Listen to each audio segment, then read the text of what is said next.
It might be hard to grasp for some people who aren't familiar with technology, some people who aren't in, the tech industry, to understand the fact that computers are so powerful and software engineers are just clever enough that there really is no such thing as anonymous data anymore. Don't be fooled. While technologists might like to think that there is a surefire method to anonymize data as they rush to publish a massive set of personal information for peer review, there is a process which, with just a little bit of work and computational power, can rebuild personal information and ruin lives. Let's say that we have a database of 10 million users' search queries over the last year. There's a very high likelihood that a large portion of these folks will have searched for driving directions from or even to their home. A small subset of those might even have searched for directions from their workplace as well. By querying the data for searches for directions and correlating the start and end points, then comparing that information with public records, one could quickly and easily de-anonymize a large number of this so-called anonymous dataset. From there, insurance companies might query this de-anonymized data to look for searches which might indicate pre-existing conditions and deny insurance coverage. Or your car insurance might decide to up your premium.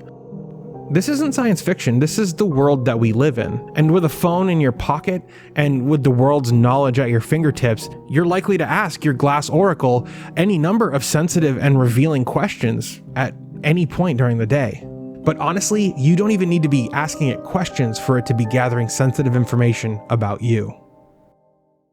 In July of 2021, a Catholic priest named Jeffrey Burrell was ousted from his position as General Secretary from the U.S. Conference of Catholic Bishops. The accusation? He was allegedly using Grindr, which is a gay hookup app. Was he spotted in public? Was he ousted by a jilted lover? No. A legally obtained so-called anonymous dataset correlated his apartment, place of work, vacation home, and the addresses of his family members with his alleged usage of Grindr.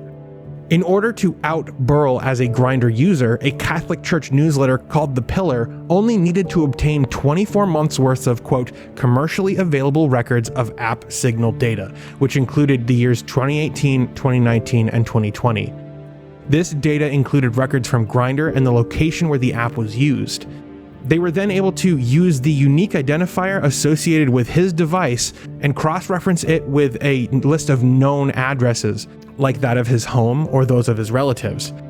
Once they had a positive match, they could then track the movements of his device to gay bars, and they were able to see where he was using Grindr on a daily basis.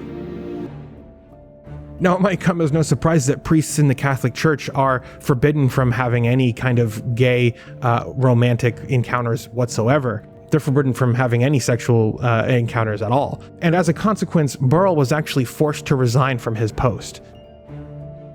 Most of the time when technologists say data is anonymous or has been anonymized, what they're saying is that it's really been pseudonymized. It's had things like your name and phone number removed and replaced with a unique identifier, but it doesn't even need to have a unique identifier. Back in the 90s, the state of Massachusetts published a database of every single employee's hospital visits. Information like names, birthdays, phone numbers, and social security numbers had obviously been scrubbed, but they left in the zip codes, gender, and age. That was enough for researcher LaTanya Sweeney, who was able to correlate the information in the state's database with the state's governor, William Weld. His entire medical history sniped from a supposedly anonymous dataset. And these are real-world examples, these aren't just one-off flukes.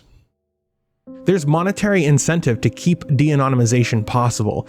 There's a huge industry of surveillance capitalists, data brokers, government entities, insurance companies, unscrupulous researchers, and a host of others who all want this status to remain quo. So what can be done about this? What can be done to combat an industry that profits so greatly from the minute-to-minute privacy invasion? Be it to sell you things, initiate spear phishing attacks against you or your organization, or even discriminate against you. What is clear is that collective action needs to be taken, as there is only so much power an individual has over their privacy and anonymity today. First, I think that we should make it harder to de-anonymize data. There should be guidelines in place that set out how to actually anonymize data, and there should be specialists who are trained to actually anonymize such data. An effective technique would be to introduce differential noise. Potentially sensitive information in the dataset needs to be randomly altered in a way that won't affect the statistical analysis of the dataset as a whole, but the data becomes useless when not in aggregate.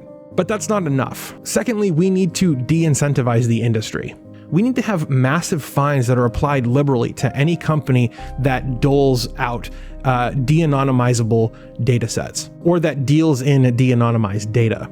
If the market is willing to pay $1,000 for the dataset, then we should be fining 100 times as much. There should also probably be online law enforcement that not only inspects critical internet infrastructure, but also law enforcement that investigates data storage and anonymity schemes. Finally, I believe that research against data collected from individuals should be declared human experimentation and should be strictly governed by a board of ethics. There needs to be strict oversight on how data can be used, where it goes, and if it's trading hands. And there needs to be firm guidelines in place that ensure that unethical and superfluous vivisections of our data is no longer able to be carried out. But I would love to know what you think about this. How do you think that we should combat wicked violations of our privacy? Let me know down in the comments. I want to say thank you to my patrons and to my YouTube members, without whom I would not be able to do this. So thanks, guys. You mean the world to me. If you believe in the work that I'm doing here and you want to help support the show, you can become a patron over on Patreon, or you can become a YouTube member with the link in the description. But that's going to do it for this video. Thank you so much for watching, and I hope you all have a great day.